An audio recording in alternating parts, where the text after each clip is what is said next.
spender. Yeah, here we go. All right. So what happens is there's generally, when I run into people, when we do their economic model, there's three types of people that we run into. So you want to kind of see who you are on this, right? So I run into the spender, and so the spender, they live below. So this is your zero line, the timeline. And so if you, or the debtor, right? So that means debt means you spent money you've not yet earned. So you're using future earnings as collateral, okay? And so you need a car, go get the car, pay it back, pay it off, back to zero. Need something else, and so you need another car, right? So this is what I call people, most people I run into are trapped in the debt paradigm. And so there's two sides: you earn, you borrow, you spend, and you repay. You repay others, right? Or this is the one side of the debt paradigm, the spender, right? You basically, people say I want to get out of debt. All I hear is you're working your way up to zero. Okay. You have nothing, you owe nothing. All right. I don't think that's why I say it's incomplete. And so the other side of that is the saver, right? So this is the other side of the debt paradigm. So the saver, I save, but you're saving what? Saving is really just delayed spending, okay? You get what you need and want, you drain the tank, right? You withdraw it, and then you got to save it back up again.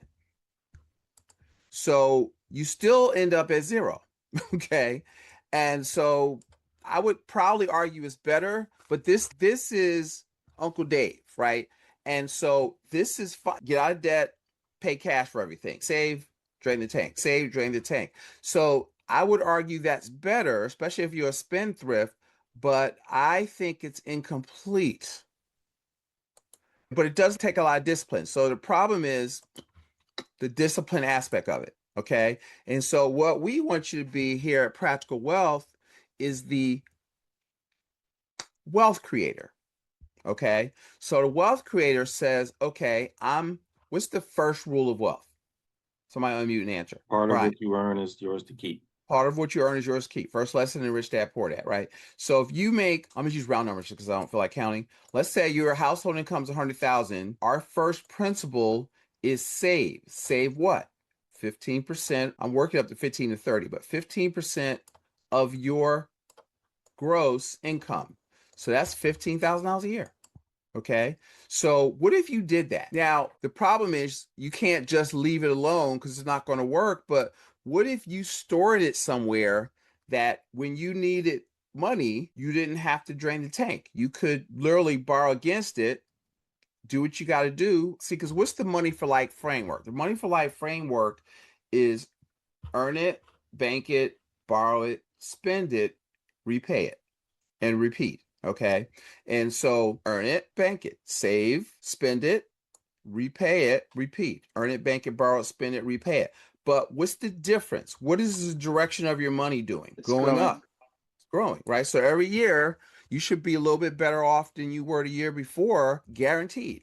Okay. And so now what happens is when I talk about the legacy part, what a lot of times we're missing a piece because, all right, let's say you do this, but when, not if, you pass away, your family could go back down to the zero line. So what I want to do is keep that going.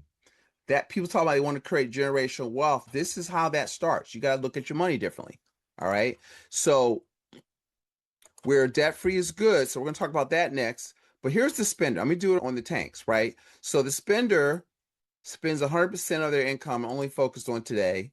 They have no collateral. The only option when you have a major purchase is other people's money. So now you've spent money you've not yet earned. You borrow, pays it back plus interest, and you're always digging a bigger hole for yourself. Okay. So here is the saver. The saver saves in their qualified plan at work. They save extra for current lifestyle. I got my vacation fund. I got a SUS. I'm putting aside this money for college.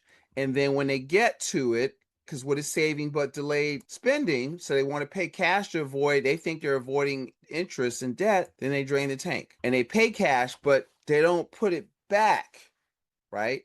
And so you finance everything you buy. And then what we want you to become is the wealth creator, right? So you're earning money because, see, there's a war going on in your household between current lifestyle and future lifestyle, right? And so you got to, if you want to stay above the zero line, you got to save money, enough money necessary for today and tomorrow, right? You got to diversify accounts to create access to capital. See, most people put all their money in their yellow tank, the risk tank, but if you don't have access to capital,